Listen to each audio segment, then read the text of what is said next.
those small tweaks aren't onerous. No. What is onerous is having to stick to a meal plan, changing your entire life, missing out on social events that you actually want to go to. That is onerous, and that is why it's not sustainable. And this is why we don't want to come here and overhaul your life with a strict, rigid meal plan, because we know that you're not going to benefit from that. We've just seen it play out time and time again. I don't know one person who actually sticks to a meal plan and enjoys their life. Hello and welcome to PCOS Explained, formerly the PCOS Nutritionist Podcast. I'm your host, Claire Goodwin, a registered nutritionist and exercise scientist, specialising in PCOS because I have it too. Each week we'll uncover the latest research, share inspiring stories, and provide practical tips to help you thrive with PCOS. Whether you're newly diagnosed, you've been struggling with this for a long time, or supporting someone with PCOS, this podcast is your go-to resource for empowerment, education, and community. So join us as we uncover the tools to thrive with PCOS. PCOS Explained is brought to you by our very own service, Ovi. Ovi is your go-to health service for women with PCOS. We help you improve your PCOS symptoms and prevent the long-term complications of PCOS by giving you hyper-personalised health advice based on your specific symptoms and PCOS drivers. We have a range of plans to suit your needs, from a DIY app-based program to one-on-one consultations. You choose what suits your budget and learning preference. And we offer a result-based guarantee on our Premium Plus plan, meaning that if we don't help you achieve your goal, we refund your money. Ovi is available worldwide, so it doesn't matter whether you're based in the UK, US, Canada, Australia, New Zealand, or anywhere else, we can still help you. So today we're going to be talking all about why you don't need a meal plan and why you actually need what we're going to be talking about instead. And the reason we're doing this episode is because we get so many questions all the time, right? Yeah. About, do you provide meal plans? Can I have a meal plan? Completely. And I think it's so interesting because I guess that's what we've always thought of nutritionists do. And that's what we think about the fitness industry, the health industry. You think, if I'm on track, I must be sticking to a meal plan, right? That is, I guess, like the epitome of being healthy, right? Is sticking to a meal plan. But here as nutritionists, we can tell you that neither of us stick to a meal plan. Neither of us ever have worked really off a meal plan, probably. Have you? No. Yeah. No, never. And probably for the very reason that we're going to be talking about today. Yeah. Like, I probably would have tried. Yeah. But ultimately, I probably would have only worked for about a week and then found that I couldn't follow that because I had some event on in the evening, or I was going away in the weekend with friends and I couldn't ask them to cook or cater to my meal plan. So that's probably why I never would have actually been able to do it. I can understand why it's a really attractive thought as well, that if you just tell me what I need to eat, and especially in my times of desperation, absolutely, if I could have found the person to be like, just give me a meal plan and I will stick to it. And it does feel like that. It feels like if the meal plan is there, I know exactly what I need to do. Yeah. But I think that creates also that need to do exactly that to be healthy, which isn't the only way, right? Absolutely. Yeah. It's not. And I think it really creates this artificial, like, success that if I stick to that, then I'm going to be successful. And if I don't stick to that, then it's my fault that I'm not successful, because all I had to do was stick to this meal plan, and I can't stick to this meal plan, therefore I'm a failure. Rather than, okay, you weren't given the tools to be able to modify your meals based on what was available to you at that time.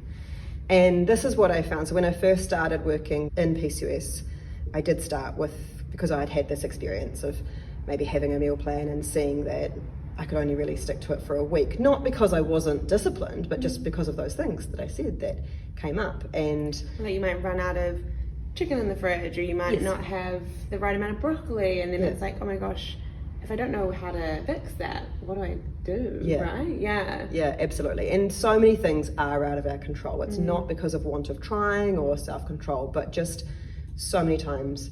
Like, you just think back in the last month, like I'm thinking back in the last month, how many times we've been away for the weekend or gone to friend's place for dinner or had an event that we've been to that's been catered that would not have fitted in with a meal plan. And what am I going to do in that situation? Am I just not going to eat? Possibly. Well, maybe if it's just an evening event, one-off thing, but not for an entire weekend.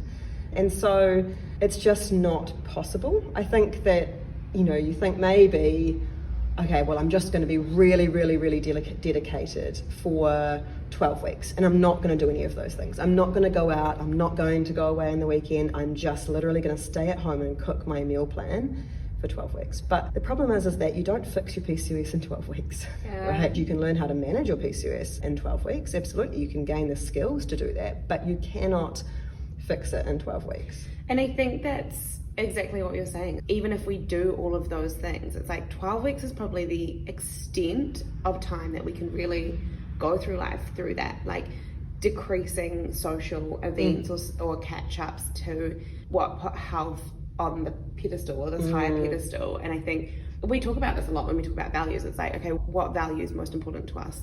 But I think if we all think about it, health is probably a really high value, but so is family, so is friends, so is enjoying our one short life that we have to live. So it's like, why for 12 weeks would you sort of, I guess, punish yourself to have to stick to this? Yes, you might see the outcome in those 12 weeks, but that will go away again if that can't be maintained. So yeah, exactly. Is that PCOS being a chronic condition by definition means that you cannot cure it, right? You can reverse the symptoms and you can get to the point like where I am now, where I don't really have any symptoms of it. But if I didn't continue to do those little tweaks to my lifestyle, then I probably would end up back with a lot of symptoms. And so, yeah, it's not like you're going to be able to just cure it in 12 weeks and then go back to living your life like you were previously.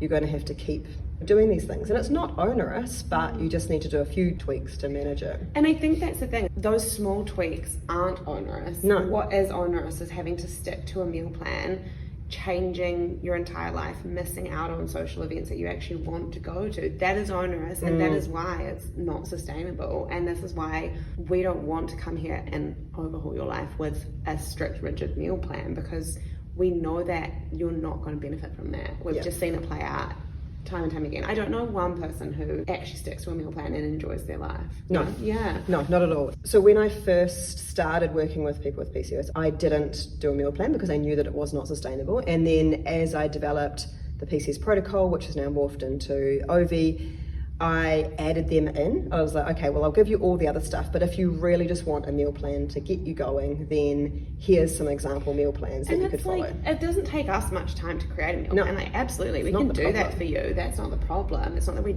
don't want to do it for you. It's just that we don't think it's going to be helpful. No. Because I did the same in the last job that I had previously.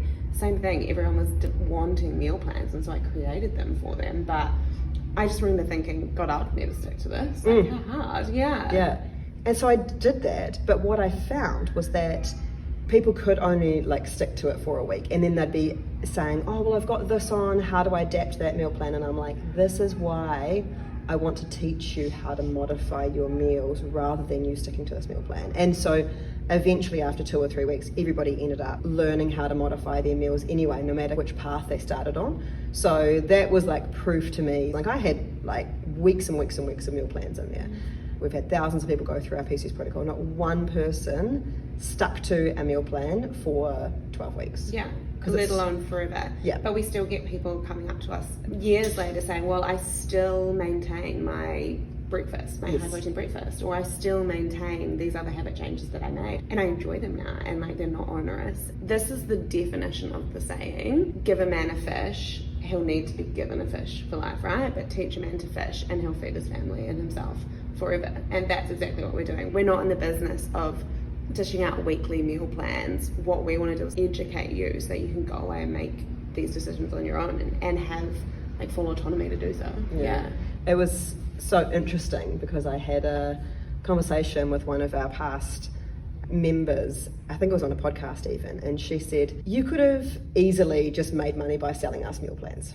Because that's what people ask for. Yeah. You absolutely could. And she was like, but what I really respect from you guys is that you don't take the easy money. You actually teach us how to fish because you don't want us reliant on you forever giving you meal plans. And that's exactly right. We're not in this to keep you as clients forever and week ever. on week, for me. Because you're relying on us for a meal plan. It's like we want to teach you how to modify your lifestyle to work with your body, and then we want you to go off on your own and live your life. Yeah, that's how I map success with a client, would be to see them embody and find their own twist and spin on what I've taught them, and then I can learn from them as well of like how they've taken my advice and what they've done to implement that too. I just think everyone's so different, what everyone enjoys is so different. And imagine if you got a meal plan that had a green smoothie every morning, and a green smoothie sounds horrific to you first thing in the morning. What do you do then? What if you're looking at that meal plan and being like, oh,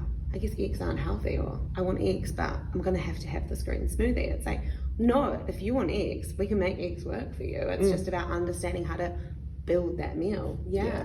And the same thing for many of our clients and myself is that you have families that you're also cooking for, especially when you've got young children who are notoriously fussy. If you have a quinoa salad on your menu plan every night for dinner, then I can guarantee you my toddler is like, I mean, she'll end up eating it because exposure means that they will eventually eat it, but it is not going to go down as well, especially for maybe, even school-aged children as well. And then you're going to end up making 2 meals, which is going to last probably, again, all of 2 weeks. And then you go back to living the way you were, because it's way too hard. Exactly. Not sustainable. Yeah. No one has the time to make 2 meals. No. Like, people do it, but I'm sure that if they didn't have to, they absolutely wouldn't. I think if you learn how to kind of build out the different parts of your meal, then it can be really easy to form slight variances, I guess, with your plate to your children's plate. And I mean, I don't have children, but this happens in my household as well, because Harry eats meat, protein, whereas I'm getting there. Hopefully I'll eat meat one day, but I'm still pescatarian. So what we do, like for example, a tricky meal for us is to have a curry, right? Because Harry doesn't want fish and I don't want chicken. So we create like the curry sauce with all the veggies and things like that, but then he'll pan fry his chicken and I'll pan fry my fish, and then we serve them together over slightly different portions of rice, maybe because he needs a bit more than I do. And then that's the same meal that we're all eating. There was just one extra fry pan, or used the same fry pan essentially straight after to cook the different proteins, but we've ended up with different meals. And I think the same thing can happen with kids. Like if your kid didn't like eating veggies cooked in their curry, you could just not cook a small amount of like carrot, say, and the carrot can be on the side as like a carrot stick, but you can still have that same meal. Once you learn the skills or what your portions of different kind of vegetables, carbs, protein, and fats would be, then you can still always build your plate. And then the same goes when you're out for dinner, or like you're at a friend's house for dinner. Oftentimes if it's like sharing dishes or things like that, you've learned how to build a plate that's super healthy. So you don't even have to fear going out for dinner, because you know that you actually have the skill set to be able to make a like reasonably balanced plate whilst you're out and about. Yeah, definitely. And that can go for holiday kind of barbecues and things where you might be a bit afraid of because you don't know if they're quite going to fit into your lifestyle. Yeah. But when you have these skills, and this is exactly what we teach all of our clients, is these skills with really easy like meal builder templates about the different kind of portion sizes of what to put on their plate.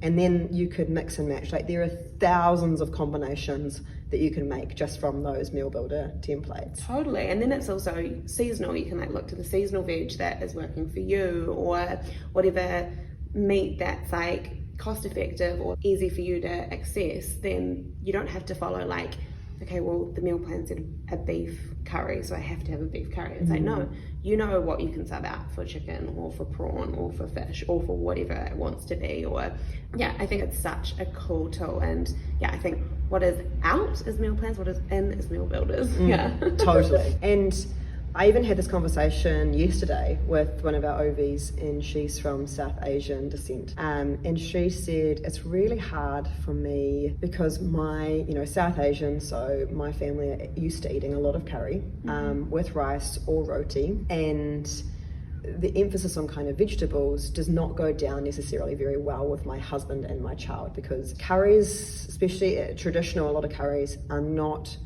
really vegetable heavy. If you go to India, or if you're from India, you're from a South Asian family, you'll be used to having maybe a meat curry, and very rarely maybe would there be any vegetables in there, and a lot of your staple is rice. She said, I try to add stuff in there, like I can add in cauliflower and maybe there's some other vegetables. We talked about those, but she was like, my husband will tolerate it, but he doesn't enjoy it. And so I was like, okay, well, what about if you then instead made the curry the way it's intended to be made with a normal recipe, and then you have maybe make up like a slaw that stays in the fridge, that keeps really well, nice and crispy, and every evening when you have that meal, you just put a portion of that onto your plate, and maybe you also put it onto your husband and your child as well, because I mean, damn, it would be really good. Yeah, it would be really good. Exposure, they might start to totally. eat it too. And I mean, yeah, it would be probably a really good thing for them as well, especially some extra fiber. But you know that at least you've got that portion of vegetables for you that's going to help and meet the requirements or what we recommend in our meal builders. But you're not forcing it upon them, and you're not having to change the recipe so much that it doesn't taste like what it's intended to. Yeah. And she was like, yeah, that's a good idea. I can definitely do that. I'm like, cool, problem solved. And so it's amazing how when we can just modify those things slightly, how you don't have to cook differently, because she was thinking that she was going to have to cook entirely separate meals, and she's like, I'm really busy, I work full time, I do not have the time to be doing that. And I was like, no, I don't want you to be doing that. Yeah. But we can just do these few tweaks to make it super obtainable for you to still get in what we know is actually going to help support your PCOS drivers, while also making it a family meal. Yeah, totally. And like you say, like doing the slaw once at the start of the week, that's like such minimal prep as well. And you can kind of just do that the first night that you're cooking dinner, and then it can just serve you for the rest of the week, which is so helpful. So we often do that. Often make 1 or 2 salads or veggie kind of dishes. Maybe it's like a big tray of roast veggies, and that's sort of the extra veggies, or can be like a lunch. But that's my kind of meal prep. Yeah. My preference is not really to do the full meal preps where you might make like a bunch of meals. I would way rather do a few things to then make meals really quick, like we can turn them around in 20 minutes when we get home from work. But this thought of spending an entire kind of like Sunday or evening making these meals is just not my jam. And it's so interesting because it's like everyone's so different. So between you, me, and Annabelle being our colleague in the office, we're all really different. Annabelle loves to do a big cook or a big Sunday night prep, and then she's got all of her lunches, all of her dinners sorted for the whole week, and she loves it because she is, like you said, she's really busy after work. She's big into like tri-sport and things like that, so she's always got trainings or things like that on. So for her, walking in the door, chucking something in the microwave is like perfect for her, and she loves it, and she has more time in the weekend to get that done. And she only cooks for herself as well. She only cooks for herself, and so that's, and cooking for yourself, and that often works for that, because cooking for yourself can be really unsatisfying as well, and just take a lot of time for no reason. But it's like, and then you kind of had that part, maybe a partial prep, like part of it you can take out of the every night and do kind of once a week, and then you've got that extra portion of something that's like pre-done. Whereas I'm the opposite. I love my evenings cooking. Like that's my dream. I will spend an hour prepping and finessing my dinner because that's my happy place, and that's where I relax. And I know that's not for everyone as well, but at the moment where I'm in my life, like that's what I love to do to unwind and to get creative and things like that. So I don't pre-prep anything. I'm someone who likes the option of deciding what I feel like at that night. So this is why meal plans don't work for everyone, because we all want to eat or have different ways of eating that serve not just like what we enjoy, but also like our lifestyles as well. Yeah, definitely. And also that being able to fit as your life changes.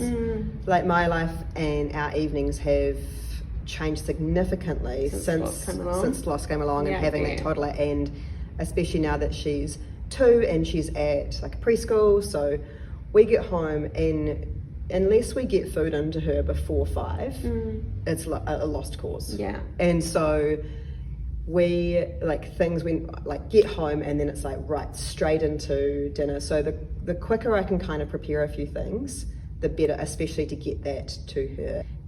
But we certainly don't want to be cooking like a kid's meal and then an adult's meal as well. So it's just, we try and eat a little bit earlier. Maybe we try and stretch her out to like 5:30 if possible, kind of gauge how it is. Or we have what I'm cooking, but it might be like, I might be making a curry, to go on that example again, or like a stir-fried dish, and I just cook the chicken and I put that on a plate for her, cut up the vegetables that I'm going to put in the stir fry and just put them there along with some rice, and she has like a platter meal while I'm cooking the rest of those ingredients for Scott and I, as the meal was intended, like a stir fry. Yeah. That's enabled me as well to kind of change as life's changed. Whereas if you're really rigid about maybe that you have to have this like meal plan, or you have to follow this meal prep and everything has to be prepped, then as soon as your life changes and that doesn't necessarily suit anymore, maybe it's that you get a partner and you're not at home every night, every week on a Sunday, and then suddenly you don't have that time to now meal prep. Or and there's always that dance where you're both living out of a bag. And yes. Yeah, I remember those days. It's like you just went to the supermarket every day because you didn't know where you were going to be, or so life stages make such a difference. And I think, again, it's like all of those things are great, and that is where the beauty is, and you're like living your life, and that's where the excitement is. We don't want to regimen that. No. Meal plan. Yeah. We want to, like, I'm just thinking of one of our amazing patients, and she was telling us, she was like, just in this new relationship, and so she's really excited about all of the beauty of that in terms of going out and the fun of dating and the spontaneity and being able to go and do what they want. And so therefore she's like, yeah, my sleep's lacking a little bit, my eating out a bit more, but she's been able to modify and manage through that because she has got the tools, as opposed to feeling like as soon as that happened, fallen off the wagon, which is a term that a lot of people use, and it can feel like that. Whereas she was like, yeah, maybe I'm not making quite as many towards moves as I was 5 months ago, but I'm actually still making towards moves instead of going backwards. Yeah, completely. We'll always kind of morph. Maybe we might be doing a bit more like 70-30 rather than 80-20, but like you said, still making towards moves, and we've got the skill set to be able to figure out how we can keep those non-negotiables for ourselves in there. So it's like, okay, whilst I'm eating out a lot more, how can I still make sure that protein is always feature in my meal? Or how can I make sure that breakfast is always something that I can keep going through this time in my life, because breakfast typically is pretty unaffected, but it's the later meals in the day that might be kind of up to the wind. So yeah, I think learning those skills and then being confident in them to be able to change them as your life changes. Yeah. And that's something that we see. We can teach you that in 3 months, right? And then the mastery comes probably, I would say, after about a year. Yeah. So once you're through that year, you're home and host. And this then will take you through your entire life, no matter what happens, no matter what phase happens, no matter how your body changes, postpartum, pregnancy, menopause, perimenopause, whatever happens, you'll then have the skills to be able to manage all of those life changes, as well as all the other changes that we see. We witness this all through our patients, family members getting sick, moving state, moving country. Pregnancy, that's like a big one too. A huge one. And so all of these things can create quite like a significant change in your life, but if you have the tools, you'll be able to navigate those with relative ease. Yeah, completely. And this doesn't just apply to food. I think this really applies to exercise as well. And we do get this question quite a bit too, because my background is as exercise physiologist, exercise scientist. And again, a lot of people want a exercise plan, which again can absolutely give to you, but you're going to get so much more value out of me like showing you how to do a few of the like really good movements that are really going to support your PCOS drivers, and then to be able to kind of again that teach the man to fish, so that no matter what happens, what's happening in your life, no matter where you are, maybe in your cycle and how you're feeling, or whether you're a little bit sick, or if you've had poor sleep, you can modify that workout and that exercise that you're doing that week to fit within how you're feeling or what's going on in your life. Whereas if I give you a really structured exercise plan that is just, okay, on Mondays you need to walk for 45 minutes, then on Tuesday you need to do these 10 exercises at the gym, and then on Wednesday you need to do a dance class, and then or like a yoga, and then Thursday. But anything happens that week. Yeah, if the one rainy day is Monday when the walk is on, and if you get stuck in traffic and you can't make it into your yoga class, or you're sick one day, we can shuffle things. It's just like, this is again like a builder, or you can see that on Monday it's going to be raining and be like, oh, just swap that to that day, shuffle this around, and you know what, I'm actually not feeling that great. I'll just give myself an extra rest day because that's okay. Yeah, right? Yeah, exactly. And I saw this the other day on Instagram. There was a woman that I follow, and she was going to a yoga class with her friend, and they arrived late, so they were locked out. And so then they instead went and got a wine. And I was like, that's cool. But also, you could have gone for a walk. Like, if that was your intention, like if you guys weren't really feeling like exercising and you did just want to catch up, then great, go for it. But if you thought that that was the only thing that you could do, and therefore if you can't do that, then you might as well do nothing at all, you have not been taught how to fish. Yeah. And that's what we want you to be able to do, is go, okay, well that didn't work out, or I really don't feel like going for a walk in the dark and the rain. It's just got so dark and rainy here. We're looking at the rain. Yeah. Then I'm just like watching the rain on the roof out there. Oh, it is so wet. Then you're not going to be making that towards move that you've been trying to. You're not going to be making those towards move to reach that goal. Yeah. I guess it's like as well, when we go into a workplace or in our job, it's like we're always adapt or figure out, and it's that learning of doing something new or getting faced with a new challenge, and you don't think twice about trying something out, seeing if it works, and adapting and changing. And it's kind of like, why would we not apply that same way of working to other areas of our life? Like, I think especially in the industry that we work in, we're constantly adapting and changing and testing and trying, and yeah, no 2 days are the same. Again, it's like, why can't we apply that same curiosity maybe to like how we're eating and figuring out what works for us? And if we are able to learn the skill set to do that, which, you know, is exactly what we teach in OB, then you'll be able to be adaptable and changeable and everything.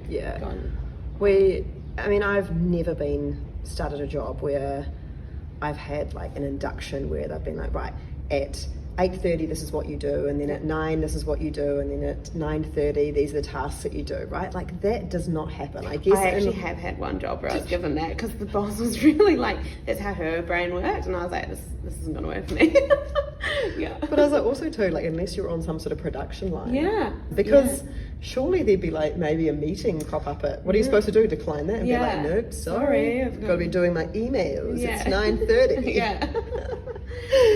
It was wild. And again, it's just like a meal plan I've worked out, it doesn't work for me, how can I make my work sustainable and productive? This was definitely not me, because it is 100% not how my brain works.